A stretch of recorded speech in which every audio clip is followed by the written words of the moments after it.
ఇంట్లో కుటుంబ పెద్ద చనిపోతే ఆ కుటుంబాన్ని ఆదుకునేందుకు ఉపయోగపడే చంద్రన్న బీమా సొమ్మును 10 లక్షల రూపాయలకు పెంచుతున్నట్లు రాష్ట్ర కార్మిక శాఖ మంత్రి వాసంశెట్టి సుభాష్ తెలిపారు. కాకినాడలోని ఆర్&బి అతిథి గృహంలో ఏర్పాటు చేసిన మీడియా సమావేశంలో కాకినాడ సిటీ ఎమ్మెల్యే వనమాడి కొండబాబుతో కలిసి రాష్ట్ర కార్మిక శాఖ మంత్రి వాసంశెట్టి సుభాష్ మీడియాతో మాట్లాడారు. రాష్ట్రంలో కార్మిక సంక్షేమానికి ప్రభుత్వం పటిష్టమైన ప్రణాళికలను రచిస్తోందని, కార్మికులతో పాటు పాత్రికేయులు, న్యాయవాదులను కూడా ఈ బీమాలోకి తెచ్చేందుకు సన్నాహాలు చేస్తున్నామని ఆయన చెప్పారు. సిటీ ఎమ్మెల్యే వనమాడి కొండబాబు మాట్లాడుతూ, తెలుగుదేశం పార్టీ జెండాను చూస్తే అర్థమవుతుందని, కార్మిక, కర్షకులు, పేద, బడుగు, బలహీన వర్గాలన్నీ కలగలిపి ఆనాడు పార్టీ జెండాను రూపొందించడం జరిగిందని అన్నారు. కార్మికుల సంక్షేమం కోసం మంత్రి వాసంశెట్టి సుభాష్ పనిచేయడం జరుగుతుందని ఎమ్మెల్యే వనమాడి కొండబాబు తెలిపారు.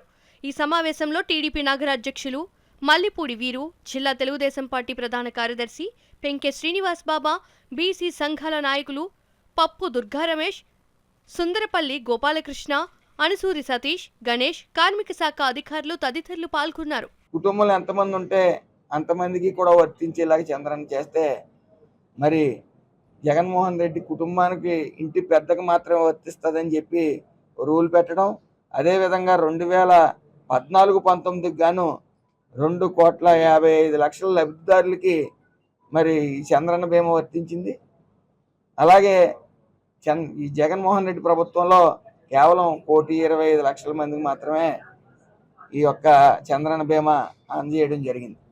ఏదేమైనప్పటికీ అవినీతిమయం మొత్తం అంతా కూడా ఈ లిక్కర్లో కానీ, ఇసుకలో కానీ మొత్తం రాష్ట్రాన్ని కొల్లగొట్టేసిన ప్రభుత్వం వైఎస్ఆర్సీపీ ప్రభుత్వం. అలాంటి ప్రభుత్వానికి మొత్తం రాష్ట్ర ప్రజలందరూ కూడా బుద్ధి చెప్పారు. మళ్ళీ మనం ఈ వైఎస్ఆర్సీపీ అనే మాట ఈ రాష్ట్రంలో వినం కూడా. ఎందుకంటే 11 సీట్లతో పరిమితం అయ్యారు. 175కి 175 అని చెప్పిన జగన్మోహన్ రెడ్డి గారు 11 సీట్లకు పరిమితం అయ్యారు. మరి అది నాకు తెలిసి ఇంత ఘోర పరాజయం ఈ దేశంలో ఎప్పుడూ ఉండదు. 151 సీట్ల నుంచి 11 సీట్లు వచ్చారంటే ఎంత చేదరించుకున్నారంటే, ఆయన అమాయకత్వం ఇంకా ఆయనకి జ్ఞానోదయం అవ్వలేదు. జగన్మోహన్ రెడ్డి నన్ను ఎందుకు ఓడించారని నాకు అర్థం అవట్లేదు, నేను బోళ్ళు అంత చేశాను అన్నారు. అది జనం అందరూ కూడా అతని జోబులోంచి ఇచ్చినట్టు మాట్లాడుతూ ఉన్నాడు. ఆయన ప్రభుత్వ సొమ్మునిస్తూ ఆయన జోబులోంచి ఇస్తున్నట్టు ఫీల్ అయిపోయి మరి ఆ వ్యవహారం, ఆ ప్రెస్ మీట్ కూడా చూసి అపహాస్యం పాలయ్యారు ఆయన. వైఎస్ఆర్ ప్రభుత్వం పూర్తిగా నిర్లక్ష్యం చేయడం మీ అందరికీ తెలుసు.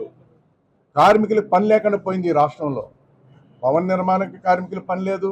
ఎంతోమంది చనిపోవడం కూడా జరిగింది. చనిపోయిన కుటుంబాలు ఇదే మన కలెక్టర్ ఆఫీస్ ద్వారా కుటుంబాలు నిరార్థక చేస్తే వాళ్ళు కూడా సహకారం అందించలేకపోయారు. అలాంటిది మీకు ఒకటి గుర్తు చేయవలసిన అవసరం ఉంది. భవన నిర్మాణ కార్మికులు కాకినాడలో చనిపోతే ఆఖరికి ప్రతిపక్షంలో ఉన్న లోకేష్ గారు వచ్చి ₹1,00,000 సాయం చేస్తారు కుటుంబాలకి. ప్రభుత్వం కూడా సాయం చేయలేకపోయింది. కార్మికులను పూర్తిగా నిర్లక్ష్యం చేసింది గత ప్రభుత్వం, వైసీపీ ప్రభుత్వం. అందుకే ఈ రోజున ఒక ముఖ్యమైన శాఖని అదేవిధంగా మన సుభాష్కి ఇవ్వడం మేము మనస్ఫూర్తిగా అభినందిస్తున్నా. రేపు భవిష్యత్తులో ఈ రాష్ట్రంలో కార్మిక శాఖలకి, కార్మికులకి అదేవిధంగా ఏదైతే సమస్యలు ఉన్నాయో అన్నీ కూడా తిరిగి తెలుసుకుంటాడు.